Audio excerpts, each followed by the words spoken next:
अस्सलामु अलैकुम brothers and sisters. Hope आप लोग सब खैरियत से होंगे और आज हम लोग देखेंगे हिस्ट्री ऑफ प्रोग्रामिंग लैंग्वेजेस। इससे पहले का वीडियो अगर आपने नहीं देखा है तो डिस्क्रिप्शन में प्लेलिस्ट का लिंक मिलेगा, उसमें जाके आप प्रीवियस वीडियोस को देख सकते हैं, देन आप इससे कंटिन्यू कर सकते हैं। आज हम लोग प्रोग्रामिंग का हिस्ट्री समझेंगे, from wires and switches to high level languages, कैसे करके ये डेवलप हुआ और इवॉल्व हुआ। Explore the fascinating evolution of programming through the decades. सबसे पहले तो क्या होता है ना कि earlier computer and physical programming, पहले हम उसको देखेंगे कि जब कंप्यूटर नया नया बना था उस वक्त क्या कॉन्सेप्ट था कंप्यूटर को चलाने के लिए विदाउट प्रोग्रामिंग या programming. Earlier computer like Colossus were programmed without a stored program by altering their circuits or configuration physical controls। मतलब क्या है इसका मतलब ये है जैसे कि बहुत पुराना जो कंप्यूटर्स होता था जैसे कि कोलसस, ये इसमें क्या होता था ना कि स्टोर्ड प्रोग्राम नहीं, यानी इसमें कोई मेमोरी नहीं था, तो इसमें प्रोग्रामिंग करने के लिए फिजिकल सर्किट्स को ऑन ऑफ करना पड़ता था जिससे कंप्यूटर को रिजल्ट प्रोवाइड करे। जैसे कि यहाँ पर लिखा हुआ मैंने, no memory for programs. In very beginning computer didn't have a memory to store programs. बहुत पहले कंप्यूटर में कोई मेमोरी था ही नहीं कि हम लोग सेव कर सके। ठीक है, फिजिकल चेंज यानी कोई भी चीज जब करना होता था तो फिजिकली उसको मतलब पिक करना पड़ता था। For example, to make them to do something like computer, engineers had to physically change the wire or flip switch on the computer। जैसे कंप्यूटर में फिजिकली कुछ एक्टिविटी करना पड़ता था जिससे वो कुछ भी result they. Example, the Colossus used in WWII to decode messages was programmed by connecting wires and setting switch to make perform tasks। Think of it like teaching a robot to dance by manually moving its arms each time, very slow and very inflexible। यानी आज के generation में 2025 में हम लोग ये तस्वीर भी नहीं कर सकते, we even cannot imagine कि विदाउट मेमोरी किस तरीके से कंप्यूटर काम कर सकता है। आप इमेजिन कर सकते हैं कि किस तरीके से और कितना मुश्किल और कितना बैकवर्ड कंपैटिबिलिटी में हम लोग थे पहले, यानी जब इनोवेशन हुआ था कंप्यूटर का नया नया, उस वक्त जब कोई प्रोग्रामिंग ही नहीं था। और आज हम लोग किस लेवल पर है, तो ये बेसिकली हिस्ट्री ऑफ प्रोग्राम आपको यही बताता है कि कैसे over the time programming language evolve हुआ। इसके बाद आता है मशीन लैंग्वेज, यानी प्रोग्राम का पहले तो कोई कॉन्सेप्ट था ही नहीं, उसके बाद सबसे पहले आया machine language. Later program could be written in machine language where the programmers puts each command in numeric format that the hardware can directly execute. उसके बाद आया मशीन लैंग्वेज, यानी फिजिकली जो ट्विक करते थे, उसके बाद फर्स्ट टाइम एवर जो प्रोग्राम बना वो है मशीन लैंग्वेज, यानी डायरेक्टली न्यूमेरिक फॉर्मेट में। यानी हमें पता है मशीन लैंग्वेज क्या है, 0 1 होता है, बाइनरी बिट्स बाइनरी डिजिट्स, उस फॉर्म में कंप्यूटर से बात किया जाता था और डायरेक्टली उस फॉर्म में ही कंप्यूटर को इंस्ट्रक्शन दिया जाता था, चाहे कुछ भी करवाना हो कंप्यूटर से। एग्जांपल, न्यूमेरिकल्स ओनली, जैसे कि after wiring the next step was machine language, यानी वायरिंग फिजिकली वायरिंग को अल्टर करने के बाद पहला आया machine language. Just a number, वो सिर्फ नंबर था, जीरोस एंड वंस और डेसिमल नंबर, सिर्फ 0 या 1 या डेसिमल नंबर। जैसे बाइनरी सिस्टम हमने पढ़ा था, उसमें ऑक्टल, हेक्साडेसिमल और बाकी चीजें थी, तो उसके हिसाब से चलता था। डायरेक्ट एग्जीक्यूशन, यानी एग्जीक्यूशन डायरेक्ट होता था क्योंकि कंप्यूटर डायरेक्ट 0 1 को समझता था। This is the lowest level language computer understand, each number corresponding to specific action, यानी हर नंबर एक पर्टिकुलर काम के लिए चलता था, यानी ऑफ कोर्स बाइनरी जैसे काम करता है। इसका एग्जांपल भी दिया मैंने, for example 101 means add 2 number,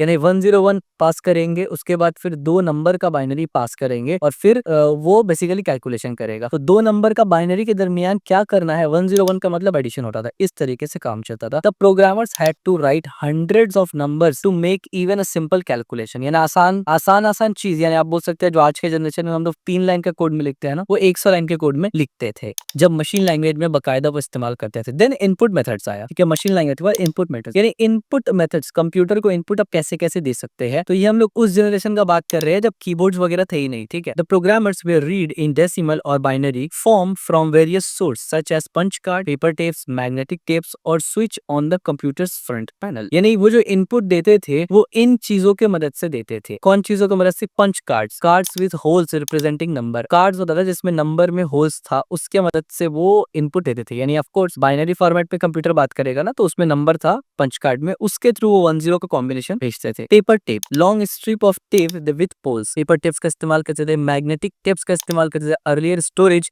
like cassette tape. इसी तरीके से स्विच ऑन पैनल, इसका भी इस्तेमाल करते थे, manually flipping switch for input, यानी इनपुट के लिए भी मैनुअली वो स्विच को फ्लिप करते थे। Imagine writing your essay on a stack of punch card instead of typing, very slow. Of course punch card में कुछ काम करते थे वो टाइपिंग से काफी स्लो है, और ये उस जनरेशन का बात हो रहा है जब कंप्यूटर नया नया आया था या कुछ साल हुआ था कंप्यूटर को आते हुए, और कंप्यूटर अपने इवोल्यूशन फेज में था। इसके बाद आता है फर्स्ट जनरेशन, यानी first programming language, first generation programming language उसको आप बोल सकते हैं। First generation programming language were later point to refer to machine language, यानी फर्स्ट जनरेशन प्रोग्रामिंग लैंग्वेज ही एक्चुअली में मशीन लैंग्वेज था, जो कि फास्टेस्ट फॉर कंप्यूटर था, कंप्यूटर के सबसे फास्टेस्ट था। Machine language were fast for computer to execute, harder for humans, difficult for humans to read and right. Of course 0-1 binary ही बाद में फर्स्ट लैंग्वेज ऑफिशियली डिक्लेयर हुआ, जो मशीन के लिए बहुत एफिशिएंट और फास्ट था, लेकिन ह्यूमंस के लिए वो बहुत डिफिकल्ट था। उसके बाद आता है सेकंड जनरेशन। सेकंड जनरेशन में प्रोग्रामिंग लैंग्वेज आई, जिसको हम लोग कहते हैं असेंबली लैंग्वेज या लो लेवल लैंग्वेज भी कहते हैं, कंप्यूटर ऑर्गेनाइजेशन आर्किटेक्चर के सब्जेक्ट के हिसाब से। सेकंड जनरेशन प्रोग्रामिंग लैंग्वेज और assembly language were created which was tightly linked to the instruction set architecture of the individual machines. This language made software more human readable and reduced time consuming and error prone address computation. ये जो assembly language था ना, इसको जब create किया गया तो ये पूरा का पूरा डिपेंड होता था instruction set architecture के ऊपर, यानी ISA के ऊपर। instruction set architecture क्या होता है? बेसिकली हर CPU जो बनता है, कंप्यूटर हार्डवेयर बनता है, इसको हमने अपने computer organization and architecture series में जो हमारा प्लेलिस्ट है, जिसका लिंक मैं डिस्क्रिप्शन में डाल दूंगा, आप उसको देखेंगे, हमारे चैनल में जाके भी आप प्लेलिस्ट में देख सकते हैं। उस पे हमने इसको बहुत डिटेल से डिस्कस किया है, क्योंकि वो सीओ से रिलेटेड टॉपिक है। तो उसके ऊपर यानी इंस्ट्रक्शन सेट आर्किटेक्चर एक पूरा हार्डवेयर का आर्किटेक्चर होता है, जिसके साथ बाउंड होता है असेंबली लैंग्वेज। यानी जरूरी नहीं है कि कंप्यूटर 1 में जो इंस्ट्रक्शन सेट आर्किटेक्चर है 2 में भी वही हो। तो जाहिर सी बात है 1 के लिए अलग असेंबली लैंग्वेज होगा, 2 के लिए अलग असेंबली लैंग्वेज होगा। ठीक है, वही चीज यहाँ पर लिखा हुआ है। और ये जो असेंबली लैंग्वेज थे, ये जो लैंग्वेज आया, ये ह्यूमन रीडेबल ज्यादा था और टाइम कम लेता था, और एरर्स वगैरह को ढूंढना बहुत आसान था। Of course in compare to 0-1 short words instead of number, यानी कुछ छोटे छोटे वर्ड जैसे कि ऐड करने के लिए ADD ऐड, मूव करने के लिए MOV, इंस्टेड ऑफ की MOV को भी आप बाइनरी में 0101 करते लिखे। ठीक है, वही मैंने यहाँ एग्जांपल दिया। Instead of writing number programs could write short words like code, add, subtract and move. Hardware dependent, still depend on computer's hardware but made programmer less error prone and faster. जैसे मैंने पहले कहा कि ये computer hardware के ऊपर depend होते हैं। Example, writing add AB instead of 101001 to add 2 number. ठीक हो गया। इसके बाद आता है high level programming languages. High level programming languages, इसको थर्ड जनरेशन प्रोग्रामिंग लैंग्वेज भी कहा जाता है। In 1950s the first high level programming language was developed. High level language का मतलब क्या होता है? Human friendly, closer to human language, easier to read and write. यानी जितना लेवल लैंग्वेज का लेवल हाई हो रहा है, उतना हम लोग इजीली उसको रीड राइट और उसके साथ काम कर सकते हैं। मशीन के लिए उतना डिफिकल्ट हो रहा है, बट ह्यूमंस के लिए इजी हो रहा है। ठीक है, फोकस ऑन लॉजिक। अब जो है ना हाई लेवल लैंग्वेज जब आता है तो फोकस ऑन लॉजिक, यानी क्रिएटिविटी पे फोकस किया जा रहा है, बनाने पे, डेवलपमेंट में फोकस किया जा रहा है, ना कि कंप्यूटर कैसे काम कर सके। No need to think about switch और memory address, just the logic of the problem. जैसे मैंने कहा अर्लियर हाई लेवल लैंग्वेजेस। अब हाई लेवल लैंग्वेज, क्योंकि जाहिर सी बात है हम लोग सी पढ़ेंगे आगे, तो इस एतबार से यानी कंप्यूटर के आर्किटेक्चर के एतबार से सी भी हाई लेवल लैंग्वेज में ही काउंट आता है। ठीक है, तो हाई लेवल लैंग्वेज के बारे में कुछ लोग देखते हैं कि हाई लेवल लैंग्वेज कैसे आया और हाई लेवल लैंग्वेज का जनरेशन कैसे चला। तो earlier high level languages, Plankalkul, I hope कि मैंने सही प्रोनाउंस किया है, developed by Konrad Zuse in 1943 से लेकर 1945 तक for the Z3 computer in